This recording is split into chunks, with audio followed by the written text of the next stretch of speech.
भारी भारी रहता है, सर दर्द करता रहता है और हर वक्त ही सर दर्द करता है। सुबह, दोपहर, शाम जब हम आराम करके उठते हैं उस वक्त भी सर दर्द कर रहा होता है। जब हम सोने के लिए जाते हैं, यानी रात को आराम करने के लिए या दोपहर को आराम करने के लिए जाते हैं, तो सर दर्द उस वक्त भी होता है और जब सोकर उठते हैं तो उस वक्त भी सर दर्द होता रहता है। दोस्तों, इसकी बहुत सारी काजेज हैं। पहले सबसे आपने ये करना है कि ये वीडियो जो है वो आपने आगे लोगों तक शेयर करनी है, ताकि जिन लोगों तक मेरी वीडियो नहीं पहुंच रही उन तक पहुंचना शुरू हो जाए। और आपने इस वीडियो को अच्छी तरह देखना है, सुनना है, समझना है, आपको बहुत ज्यादा फायदा होगा। मैं हूं डॉक्टर हाफिज दस्तार अंजुम, आप देख रहे हैं यूट्यूब चैनल। मेरा आज का जो मौजूद है वो है हेडेक, सर का भारी रहना, सर का दर्द होना।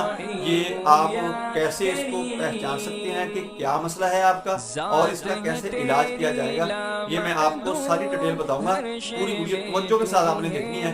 दोस्तों, जिन लोगों का सर भारी रहता है उनको ये सबसे पहले